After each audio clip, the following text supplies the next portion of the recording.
नमस्कार, आप देख रहे हैं व्हाइट पेपर। मैं हूं आपके साथ आशा सरमाल। चलिए शुरुआत करते हैं व्हाइट पेपर की बड़ी खबर के साथ ही शुरुआत करते चले। फॉरेस्ट एक्ट को लेकर आज एक बड़ा बयान जारी किया गया, जिसमें जम्मू कश्मीर में वन अधिकार अधिनियम पूरी तरह से लागू नहीं है। जावेद डार की तरफ से ये बड़ी बात कही गई है और अगर कोई वन भूमि पर बैठा है तो उससे कोई भी यहाँ भूमि खाली नहीं करवाएगा। ये बड़ा बयान जावेद डार की तरफ से।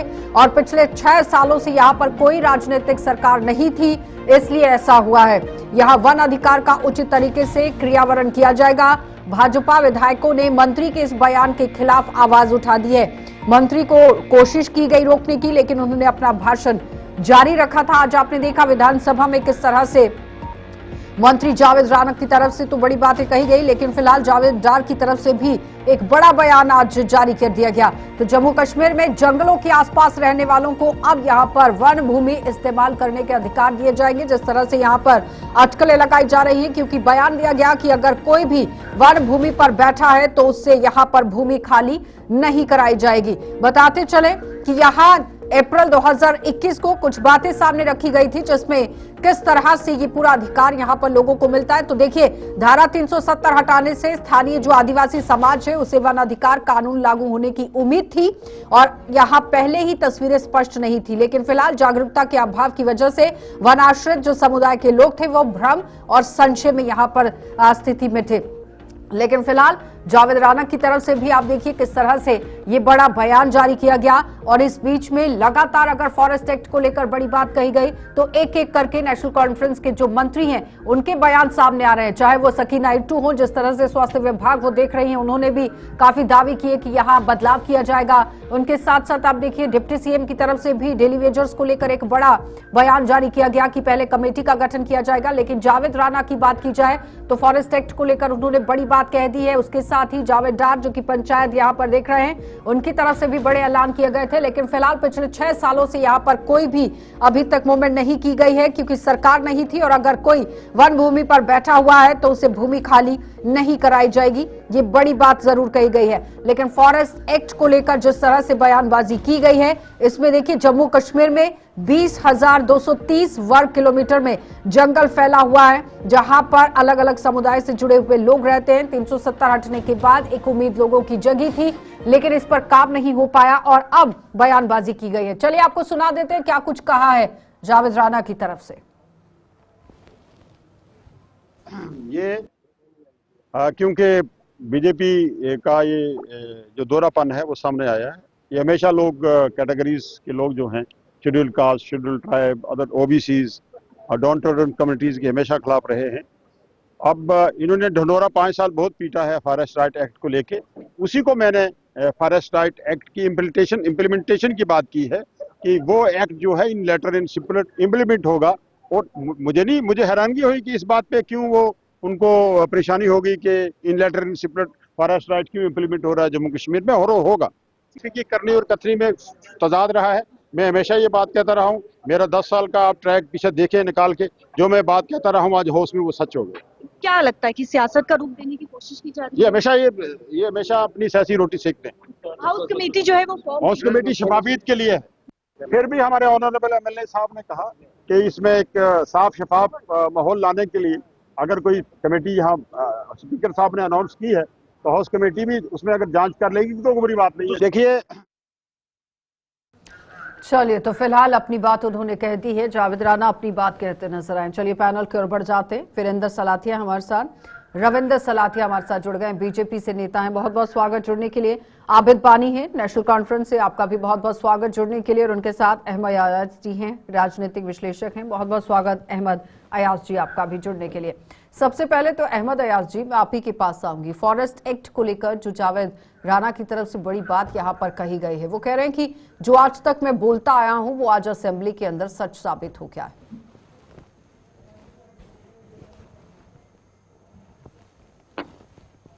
देखिए, उनका स्टेटमेंट वजह है ये कि फॉरेस्ट एक्ट की वायलेशंस बहुत हो चुकी हैं, दैट इज ट्रू।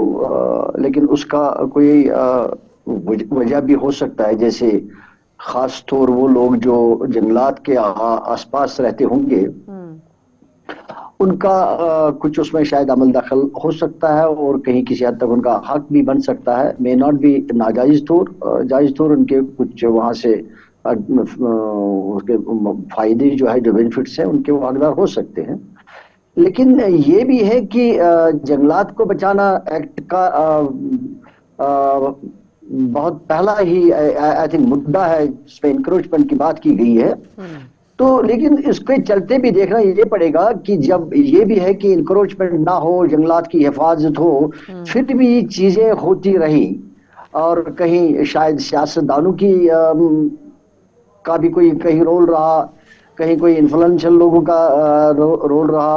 और अगर कोई आम इंसान जो जिसके पास थोड़ा सा भी जगह नहीं है, घर भी नहीं है, अगर उसने कहीं कुछ किया हो, शायद उसी के ऊपर नजरें हैं और उसको विक्टिमाइज करने की जरूरत, विक्टिमाइज करने की बात की जा रही है। लेकिन बुनियादी इसको दूसरे तरीके से भी देखना चाहिए। एक तो यह है कि जंगलात की हिफाजत हर एक की फर्ज है और जंगलात जो है वो सरमाया है जम्मू कश्मीर का, एक नेचुरल रिसोर्स है और सबसे बड़ा उस पर डिपेंड करता है जम्मू कश्मीर। आई मीन एक बड़ा कंट्रीब्यूशन है जम्मू कश्मीर के लिए और उसका बचाना तो फर्ज है। लेकिन साथ साथ अगर जब इंकरेजमेंट की बात करें, उनको कैटेगराइज करने की जरूरत है। वो लोग जिन्होंने जो इन्फ्लुएंशियल है उन्होंने इनकरेज करा है, किसी भी सूरत में बख्शना नहीं चाहिए, वेरी क्लियर। और दूसरा, अगर कोई लोग जिनके पास जमीन नहीं है, जहां गवर्नमेंट भी सोचती है 4-5 मरला का वो सोच रही है, हम ये नहीं कहेंगे कि उनका जंगलात का जमीन दीजिए, लेकिन उनको रिहेबिलिटेट करने की जरूरत है। अगर वो जंगलात के आसपास ही रिहेबिलिटेट हो जाए तो फार बेटर। अगर वहां नहीं होते तो कहीं दूसरी जगह पर, क्योंकि वो भी एक ड्यूटी बनती है हुकूमत के लोगों को रिहेबिलिटेट करना। तक जावेद साहब का जो ताल्लुक है, ठीक है, एज ए मिनिस्टर वो तो खैर करना ही करना है, they can not relax unless there is a policy change. जब तक पॉलिसी को चेंज ना किया जाए तब तक तो ही इज ड्यूटी बाउंड। चलिए आबिद जी, वो कि कह रहे हैं जो सबसे पहले तो कॉन्स्टिट्यूशन में दिया, सॉरी जिसमें एक्ट में जो दिया गया है, इस constitution he is bound to act by the act of the forest act। तो वो उसको करना ही चाहिए। लेकिन अब यह है कि बीच में जो डेवलपमेंट्स हो चुके हैं उनको देखने की जरूरत है, उनको थोड़ा उस अंदाजे से भी देखने की जरूरत। ठीक है आबिद जी, वो कह रहे हैं पहले तो पॉलिसी बनानी पड़ेगी। देखिए आशा जी, पहले तो मैं आपको याद दिला दूं, ये जो फॉरेस्ट राइट्स एक्ट है, ये किसने लाया और कैसे लेजिस्लेशन आया। मैं तो मुबारकबाद देना चाहूंगा कि ये बीजेपी की ही केंद्र शासित बीजेपी की तरफ से ये लेजिस्लेशन 2021 में यहाँ पर इंप्लीमेंट हुआ after the abrogation of article 370। तो मुझे ये समझ नहीं आता है, अगर हमारे मिनिस्टर जावेद राणा साहब ये बोल रहे थे कि ये लेटर एंड स्पिरिट में इंप्लीमेंट होना चाहिए यहाँ पे, तो उस पर बीजेपी को क्यों परेशानी हो रही है? क्या बीजेपी की सियासत दिल्ली से बाहर यहाँ आते आते चेंज हो जाती है? क्या वजह है इन्होंने आज चैलेंज किया जब जावेद राणा साहब ने बोला वो लोग जो who are rightful inheritors of the forest dwellings, जिनका 14 लाख की आबादी यहाँ पर हमारी ट्राइबल और नोमैडिक है, अगर उनको फॉरेस्ट राइट्स मिल रहे हैं, अगर उनको रिसोर्सेज पे राइट्स मिल रहे हैं, तो बीजेपी को क्या तकलीफ हो रही है? इनको तो आज समर्थन करना चाहिए था अपने लेजिस्लेशन का। ये तो अपने ही लेजिस्लेशन को कॉन्ट्राडिक्ट कर रहे थे। और जहां तक नेशनल कॉन्फ्रेंस का सवाल है, फॉरेस्ट राइट एक्ट जो है 14 लाख हमारी ट्राइबल और नोमैडिक जो पॉपुलेशन है उनके लिए है, तो उनकी जिंदगी बेहतर कैसे बनाई जाए, सोशो इकोनॉमिक स्टेटस उनका कैसे एलिवेट हो जाए, उस बात पे रविंदर जी वो कह रहे हैं कि आप ही लोगों की ये देन है, तो फिर आज ऑपोजिशन में कैसे आप लोग खड़े हो गए? और 14 लाख लोग जो है वो बेघर हो रहे थे, जो इसकी वजह से बच सकते हैं, तो फिर आज क्यों परेशानी हो गई? ऐसा है आशा जी कि जैसा मेरे फाजिल दोस्त कह रहे हैं, 2021 में ये फॉरेस्ट राइट एक्ट आया, और ये क्यों आया, इसके पीछे क्या कारण थे? क्योंकि जो पिछला इतिहास रहा है नेशनल कॉन्फ्रेंस सरकार का, क्योंकि काफी अरसा से ये सरकार इस जम्मू कश्मीर में इन्होंने राज किया यहाँ पर, तो जितनी भी वन संपदा है ये इन्हीं लोगों ने, इनकी पार्टी द्वारा लूटी गई हुई है। तो इसको बचाने के लिए ही इसको लाया गया था। मगर अब ठीक है, वो एक्ट तो है, मगर जैसे आज मंत्री जी ने अपना बिहेवियर दिखाया कि देखते हैं कौन सी ताकत उनको हटा सकती है, ऐसी चीजें नहीं है। जिनको जरूरतमंद है, जैसे अभी हमारे राजनीतिक विश्लेषक यहाँ पे बैठे हुए हैं वो बात कर रहे थे, जिनको जरूरत है, जो लोग रहते हैं उसके बीच में, जहाँ नोमैड्स की बात कर रहे हैं यहाँ पर कि 14 लाख नोमैड्स हैं, जो भी है उसके तहत एक कंक्रीट पॉलिसी बने कि कौन आदमी इसकी आड़ में कोई दूसरे लोग ना उसका फायदा उठा ले। इसलिए हमारे जो एमएलए साहिबान थे या श्यामलाल शर्मा जी जिन्होंने ये सवाल उठाया था वहां पर, तो उनका मकसद तो यही था कि वो उसको अवगत करवाना चाहते थे, सच्चाई को अवगत करवाना चाहते थे। मगर जैसा बिहेवियर आज स्पीकर साहब ने भी दिखाया, स्पीकर साहब जैसे पहले भी हमने कहा है कि स्पीकर साहब सिर्फ नेशनल कॉन्फ्रेंस की ही सुनवाई करते हैं और दूसरी विपक्ष को तो सुनना जरा कम पसंद कर रहे हैं। तो इसमें थोड़ी सी ये चीजों को नजरअंदाज किया जा रहा है और इनको ये देखना चाहिए कि लेकिन जो रविंदर फॉरेस्ट जी, एक्ट आपको है नहीं उसको लगता है कैसे कि अमली अगर जामा करें? मिनिस्टर का बिहेवियर हुआ तो वो आपसी दोनों पार्टियों का मतभेद है, ना कि जनता का, तो इसका खामियाजा जनता को ना भुगतना पड़े उसके लिए काम करने की जरूरत है। और उससे भी बड़ी बात है कि 2020-21 में जम्मू कश्मीर में ही जो जलवायु परिवर्तन मंत्रालय था, ग्रीन वॉच पोर्टल बनाया गया था उसकी तरफ से, और फिर 533.18 लाख रुपए की जो राशि थी वो भेजी गई थी, जिसके तहत 8027 हेक्टेयर जमीन 38 लोकेशन पर क्षतिपूर्ति जो हुई थी उसका वनीकरण करने का काम शुरू किया गया था। वो कहां तक पहुंचा, क्योंकि सिर्फ बातें नहीं होनी चाहिए, ग्राउंड पे रियलिटी क्या है इस पर चर्चा होनी चाहिए। हम किससे पूछ रहे हैं? आप ही से।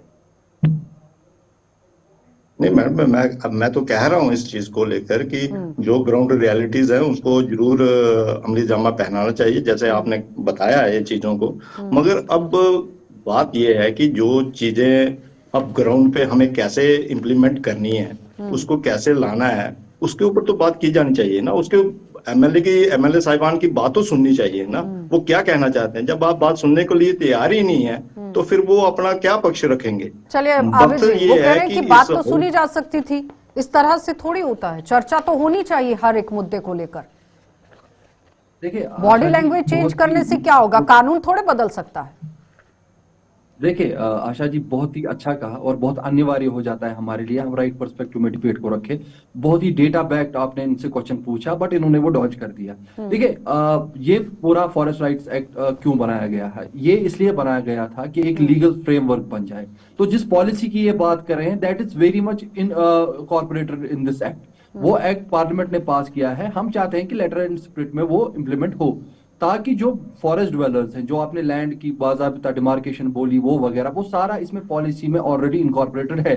तो ऐसा कहना कि किसी मिनिस्टर के बिहेवियर की वजह से हमें दिक्कत हो रही है कि इंप्लीमेंट कैसे होगा, नहीं, ऐसी बात नहीं। इंप्लीमेंट वैसे ही होगा जैसे एक्ट में दिया गया है। जाहिद राणा साहब कुछ घर का नहीं लाएंगे और इसमें इंप्लीमेंट कर देंगे। जो लेजिस्लेशन पार्लियामेंट ने बनाया है, जो रूल्स, जो कानून में लिखा है, जो कानून के दायरे में आता है, होना तो वही है। बॉडी लैंग्वेज चेंज करने से क्या होगा या फिर उसका विरोध करने से क्या होगा? कानून के तहत ही काम होगा।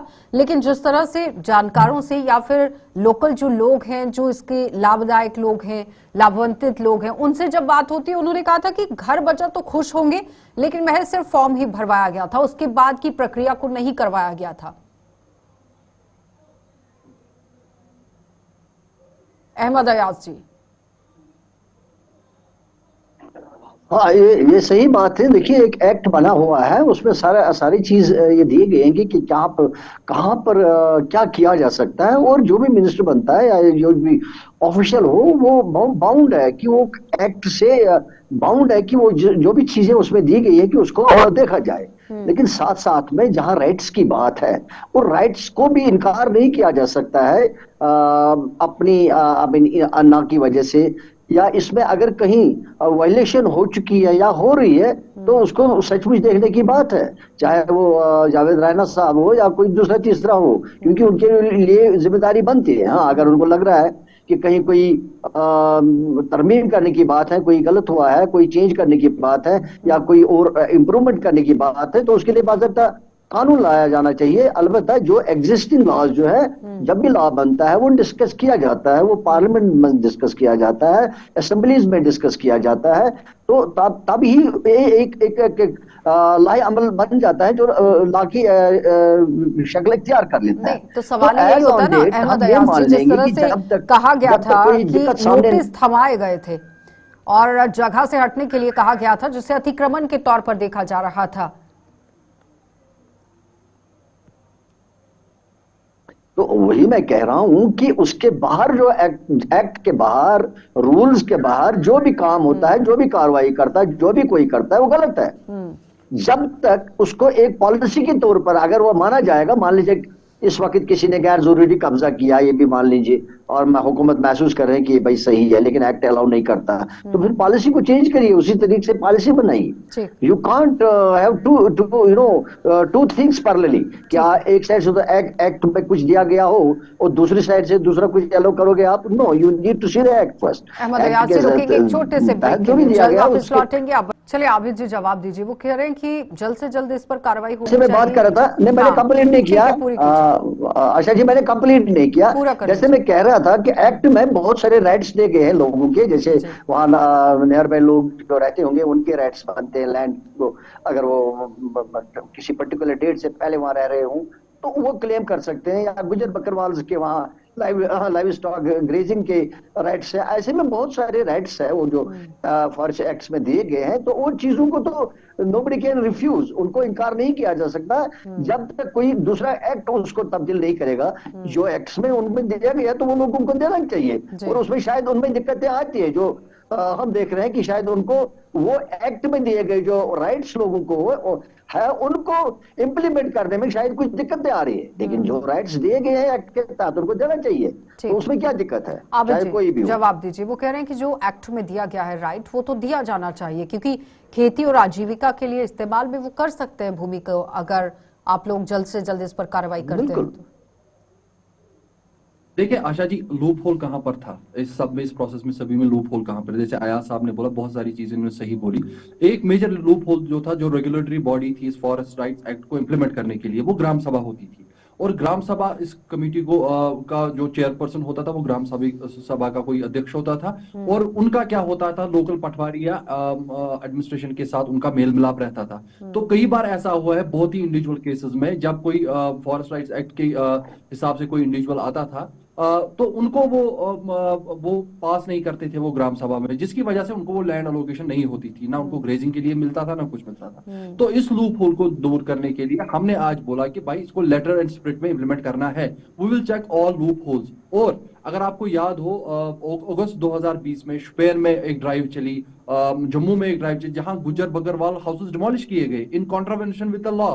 तो उनके राइट्स का कौन सोचेगा? तो हम, अगर आप विशेष समुदाय को टारगेट करेंगे अपनी सियासत के लिए, तो ऐसा तो होने नहीं देंगे। हम बाज़ाबिता इस लॉ को इंप्लीमेंट करेंगे in letter and spirit, and we are determined to do. वो कह रहे हैं कि समिति का गठन करने की बात कही थी, और मैं जो यहाँ पर देख रही हूँ तो 4 स्तरीय समितियां गठित होंगी, ये बड़ी बात कही गई थी, जिसमें राज्य स्तरीय कमेटी का गठन होना था, फिर उसके बाद यहाँ जिला स्तरीय उपमंडल समिति का होना था, और फिर वन अधिकार समिति का भी गठन होना था। तो इन कमेटीज का क्या हुआ, और अगर ये कमेटीज बनी तो इन्होंने क्या रिपोर्ट तैयार की, कहां तक पहुंची है वो रिपोर्ट, क्या काम किया गया कमेटियों की तरफ से? ऐसा है कि जैसे ही अब 2021 में ये इसका एक्ट बना था, और उसके बाद फिर ये जो उसके बाद जो भी, क्योंकि गवर्नमेंट तो कोई रही नहीं यहाँ पर, जो पॉपुलर गवर्नमेंट तो कोई थी नहीं, तो इसमें ड्यूटी में जो भी अफसर साहिबान थे उन्होंने इसको कैसे अमली जामा पहनाया, कहाँ तक पहनाया, ये तो अभी मैं इसके ऊपर कोई टिप्पणी नहीं कर सकता। मगर जो भी हुआ, अगर एक्ट बनाया गया था तो बेहतरी के लिए ही बनाया गया था। वो जो जितने भी लोग उसमें रहते हैं, जहाँ जो भी वहां पे जिन्होंने अपने आशियाने बनाए हुए हैं, तो उनके किसी ना किसी बेहतरी के लिए बनाया था। मगर उसके बीच में अगर कोई चीजें, ऐसी चीजें दरपेश आ रही थी, तो उसके लिए तो आवाज बुलंद करनी चाहिए ना। तो वो उसी के सिलसिले में आज एमएलए साहब ने ये आवाज बुलंद करने की कोशिश की, मगर उनकी आवाज को सप्रेस किया गया और उनकी आवाज को सुना नहीं गया। वो तो चाहते थे कि उनको पूरा डिटेल में उनको चीजों को वो बयान करें, मगर वो सुनी नहीं गई। तो जो भी उसके ऊपर कमेटीज बनी है, या जितने यहाँ जैसे ये नेशनल कॉन्फ्रेंस के प्रवक्ता बता रहे हैं कि उसको इस तरीके से लाया जाना था, मगर अभी तो हम यही कह रहे हैं कि अगर उसको लाना है तो प्रॉपर तरीके से लाया जाए। ऐसा ना हो कि कुछ लोग उसके आड़ में उन चीजों का फायदा ले। और इंक्रोचर्स, मैं ये भी सुना है कि कुछ ना कुछ कई बार तो लोगों ने फॉरेस्ट लैंड को ही सेल आउट कर दिया जो वहां पे रहते थे। तो वैसी भी चीजें होती हैं, तो उनको भी रोका जाना चाहिए। और कैसे उसको चलिए अमली आबिद जी, जामा वो कह पहनाना रहे हैं कि इसके ऊपर मापदंड के हिसाब से काम होना चाहिए। बिल्कुल आशा जी, बिल्कुल इसमें ये तो बहुत सरलता की बात है। बिल्कुल इसमें कोई इम्बैलेंस नहीं रहना चाहिए। बिल्कुल जैसे अयाज साहब भी बोल रहे थे, राइट्स का भी ध्यान रखना है, ड्वेलिंग्स का भी ध्यान रखना है, हैबिटेशन का ध्यान रखना है। तो हर चीज इसमें इनकॉर्पोरेटेड है and that's what we want to implement it in letter and spirit. हाँ, अगर आपको मंत्री के एटीट्यूड से प्रॉब्लम है तो वो चीज हमें इससे नहीं रोक सकती कि हम लोगों का काम बेहतरी से करें। तो वो आपकी पर्सनल प्रॉब्लम हो सकती है, वो पब्लिक प्रॉब्लम नहीं है। अहमद अयाज जी,